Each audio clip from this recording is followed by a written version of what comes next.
안녕하세요. 먼저 이 영상을 찾아보고 계시는 모든 부모님들에게 심심한 위로의 말씀을 전달드리고 싶습니다.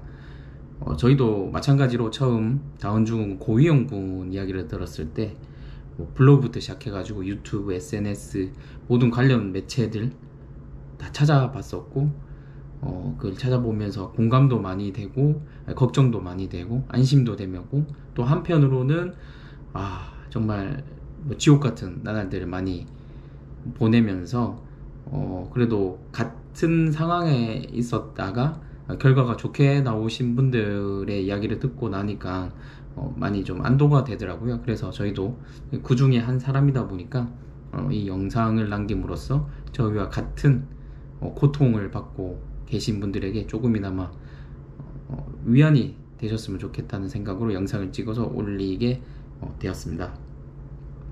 저희 같은 경우에는 사실 계획 임신은 아니고 그냥 자연스럽게 임신이 되다 보니까 기존에 사전 정보들이 많이 부족했습니다. 엽산을 먹어야 하는지도 잘 몰랐고, 영양제 챙겨 먹을 생각도 못 했었고, 그러다 보니까 기형아 검사라든지 이런 부분에서도 많이 약했었습니다. 그냥 주변 사람들이 기형아 검사를 했다더라, 상술로 추가 기형아 검사를 하게끔 만든다, 그 정도 이야기만 들었었지, 다운 증후군이 고위험이 나오니 저위험이 나오니 이런 자세한 내용은 못 들었었거든요. 거기다가 저희 같은 경우 1차 기형아 검사 진행했을 때는 목둘레부터 그 다음에 콧대 다 정상으로 나왔었습니다. 별다른 이야기가 없었고 기분 좋게 넘어갔었고, 당연히 2차 기형아 검사 때도 자연스럽게 넘어갈 줄 알았습니다.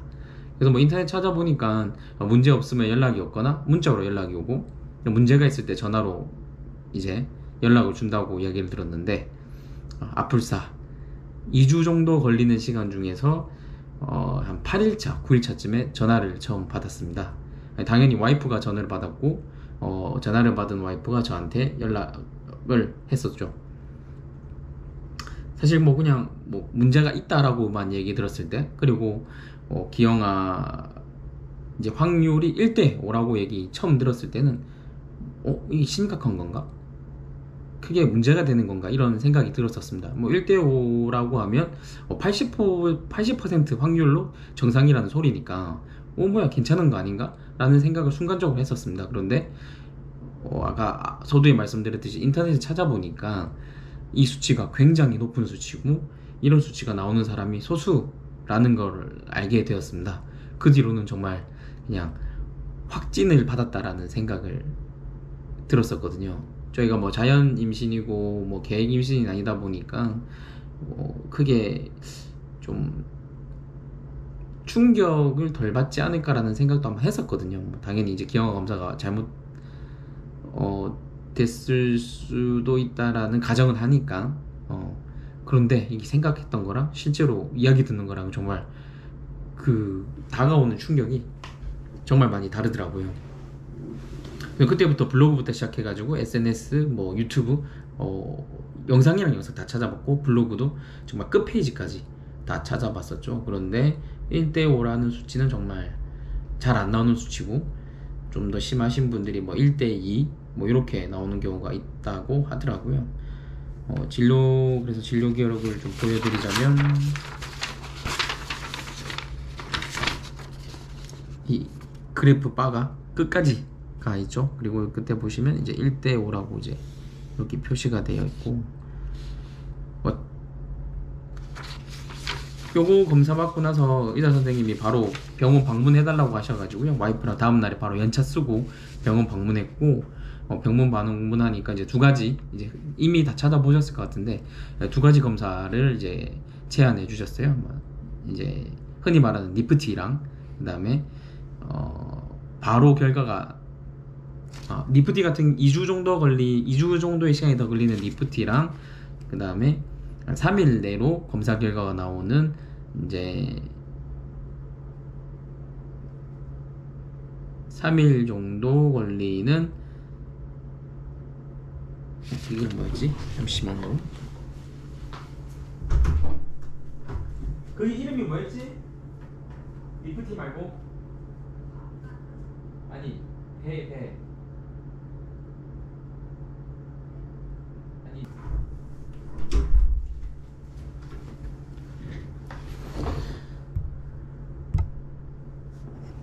네. 좀, 2주 정도 시간이 걸리는 니프티랑 이제 한 빠르면 3일 이내로 이제 검사 결과가 나오는 양수 검사 두 개를 이제 말씀해 주셨어요. 그런데 니프티 검사 같은 경우는 확진 검사가 아니라 똑같이 확률 검사다 보니까 확실하게 확인을 하고 싶으면 양수 검사를 해라고 이제 계속 권유를 해 주셨습니다. 그래서 당연히 저희도 2주 동안 기다릴 자신이 없었습니다. 2주 동안 기다릴 자신이 없어서 양수 검사를 진행하고 싶다 얘기를 했고, 그래서 바로 이제 자궁 수축 뭐 이런 거 태동 검사를 했었거든요. 그런데 안타깝게도 당시에 와이프가 자궁 수축이 조금 있어가지고 여기서 자궁 수축이 된 상태에서 다시 한번 이제 주사 바늘을 찔러가지고 요 양수를 찔러버리면 수축이 더 일어날 수 있다고 하더라고요. 그래서 위험할 수도 있기 때문에 다음날 다시 날짜 잡아가지고 태동 검사에서 이상이 없으면 양수 검사를 하자고 말씀을 해주시더라고요. 근데 직장인 분들은 아시겠지만 그렇게 계속 연차를 계속 쓸 수가 없고, 그리고 다음에 또 왔는데 또 수축이 있다고 하면 또 그날 검사를 못하니, 그럴 바에 계속 밀러지고 어떻게 될지 모를 바에는 니프티를 하자고 이제 와이프랑 얘기를 해서 최종적으로 니프티 검사를 진행하게 됐습니다. 말씀드렸듯이 니프티 검사는 대략 2주 정도 걸리는데, 그날부터 하루가 2주같이 정말 지옥 같은 시간을 이제 보내기 시작했죠. 다행히도 저희 같은 경우에는 이제 8일 정도에 똑같이 2차 경영 검사 결과가 나왔던 것처럼 니프티 검사 같은 경우에도 8일차 정도에 이제 검사 결과를 알게 됐고요. 인터넷 같은 데 보니까 자주 전화하고 조금 쪼으면 빨리 나온다고 하길래 저희도 당연히 바로 7일차부터 전화를 했고 8일차 오전에 정말 다행히도 결과를 들을 수 있었습니다. 저희 목소리라든지 이런 영상을 찍는 것들 보시면 알겠지만 정말 다행히도 이렇게 검사 결과가 나오는데, 다운 증후군 저위험, 그 다음에 에드워드 저위험, 파티오 저위험 전부 다 저위험으로 나왔고요. 그 다음에 이 밖에도 여러가지 검사를 더 해준다고 하는데, 그거 같은 경우에는 이제 확률이 많이 떨어진다고 하더라고요. 비용은 한 65만원, 미세손결실인가요? 그거까지 해서 65만원 정도 들었는데, 미세손결실 요거 같은 경우에는 정확도가 많이 떨어진다고 하니까 혹시라도 니프티 하시게 되면 굳이 하실 필요가 있을까라는 생각은 좀 들고요. 그 다음 양수검사 같은 경우에는 한 80만원 정도? 조금 더 비쌌던 것 같아요. 3일 정도가 빨리 확인하는 것까지 금액을 포함해서 저희 병원 같은 경우에는 80만원 정도 달라고 했었고요. 그래서 좀 기다릴 자신이 있고 좀 아닐 거라는 생각을 가지고 계신다면요, 조금 더 그래도 비용적으로 저렴한 이제 니프티가 나을 것 같고요. 니프티 같은 경우에도 다운증후군은 99%까지 거의 다 잡아낸다고 하니까요. 여기서 저위험이 나온다면 그래도 크게 걱정은 안 해도 되지 않을까 라는 생각을 하고 있습니다. 그래서 이 검사지 같은 경우에도 제가 이제 공부를 많이 했는데, 여기서 이제 문제되는 것들 중에 하나가 요 네 가지 끝에 있는 거 AFP, HCG, UE3, 그 다음 인히빈 A, 요거 인히빈 A라고 읽나요? 인하이빈 A라고 읽나? 그래서 요 네 가지가 이제 문제가 되는 경우가 많다고 하더라고요. 예를 들어서 요거는 이제 수치가 낮아야 하는데 높게 나온다든지, 요거가 이제 수치가 낮게 나와야 하는데 높게 나온다든지 하다 보니까 이 다운증후군 확률이 이렇게 나온다고 하더라고요.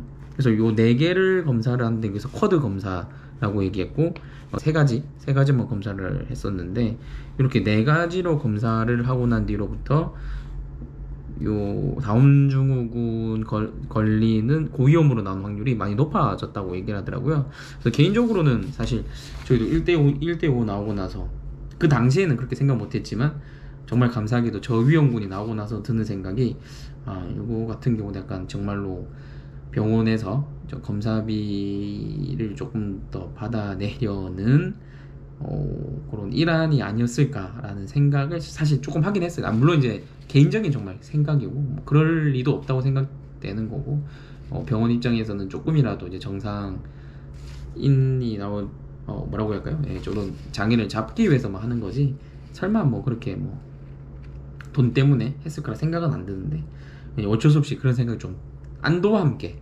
저위험군이 나왔다라는 그 안도와 함께 뭐 그런 생각이 들긴 들더라고요. 그래서 혹시라도 뭐 1대5가 아니라 1대10 또는 1대 100 뭐 이렇게 나오신 분들 같은 경우에 너무 걱정을 안 하셔도 될 것 같아요. 1대5 나온 저희도 이렇게 정상으로 나왔는데 1대 10이라든지 뭐 1대 20 뭐 이렇게 되시는 분들 같은 경우에는 사실 확률이 정말 낮은 거잖아요. 뭐 1대 100 같은 경우에는 0.1% 1%인가요? 1%? 네, 1% 확률이면 정말 다 적은 거고, 저희는 20%나 되는 확률로 이제 다운증후군이 나올 수도 있었으니까요. 사실 이 블로그라든지 뭐 이런 걸 찾아보면서 가장 기뻤던 거는 당연히 1대5 나오셨던 분들이 정상으로 나온 후기고요. 그다음에 가장 마음이 아팠던 거는 다운증후군 최종 판정받은 사람이 글을 쓰겠냐, 그런 사람은 글을 안 써서 그런 내용이 적은 게 아니냐. 사실 이 말이 제일 많이 걸렸고, 두 번째로는 아무리 뭐 1%든 2% 확률이라도 내가 거기에 해당이 되면 100%다 뭐 이런 말들이 참 사실 가슴을 정말 많이 무겁게 만들고 또 힘들게 만들더라고요. 근데 그렇게 부정적으로 생각하면 생각할수록 사실 좋게 나오더라도 나중에 저위험군이 나오더라도 산모가 받았을 스트레스 이런 것들이 결코 태아에게 좋은 영향을 미치지 않을 거라고 생각이 들거든요. 그렇기 때문에 그런 안 좋은 얘기들보다 대부분이 정상으로 나오고, 저희 또한 정말 2주 동안 지옥의 시간이었습니다. 그 시간 동안 견디고 나니까 정상으로 잘 나온 것처럼 잘 될 거라는 그런 믿음이 중요한 것 같습니다. 그리고 주변에 보면 대부분 고위험분들 나온 사람, 저희 누나라든지 제 회사 동료분 같은 경우에도 다들 조금 노산이셨는데 다들 저위험군이 다 나오고 다 정상으로 다 출산을 했거든요. 그래서 너무 걱정, 정말 유전적인 문제가 있는 쪽이 아니라면 너무 걱정을 안 하셔도 되지 않을까라는 생각이 듭니다. 혹시라도 뭐 궁금한 점 있으면요, 뭐 댓글로 달아주시면 제가 아는 한도 내에서 최선을 다해서 정말 제가 댓글을 좀 달아드리도록 하겠습니다. 제가 그 간절함을 너무 잘 알기 때문에. 참, 그리고 2차 기형아 검사 같은 경우에는요, 사실 그 정확도가 많이 떨어진다고 하더라고요. 한 80% 정도의 정확도인데 그 80%의 정확도에서 또 1대5라는 확률이 나오다 보니까 그 정확도가 많이 떨어질 수밖에 없다고 하더라고요. 그러니까 그 2차 기형아 검사에서 안 좋게 나왔다고 하더라도 너무 걱정하지 마시고 희망의 끈을 놓지 마시고 그 다음에 좋은 생각 하시면서 지내시는 게 제일 좋지 않을까 생각이 듭니다. 그리고 저희 같은 경우에는 사실 니프티 검사를 해놓고 그 다음에 저 서울 쪽에 서초구인가요? 거기 함춘인가요? 하여튼 거기 유명한 곳이 있어가지고 지방에 삶에도 불구하고 그 시간 너무 못 견뎌가지고 올라가고 싶었지만 주말 같은 경우에는 이미 예약이 다 차 계시고 똑같이 태동 검사를 했을 때 자궁 수축이 있으면 다시 방문해야 한다라고 얘기를 하더라고요. 그래서 저희는 그냥 깔끔하게 포기를 하고 니프티 검사만 진행을 일단은 하게 됐습니다. 그리고 니프티 같은 경우에는 말씀드렸듯이 99%의 확률을 잡아내니까 조금 더 2차 기형 검사보다 믿을 만하다고 보시면 될 것 같습니다.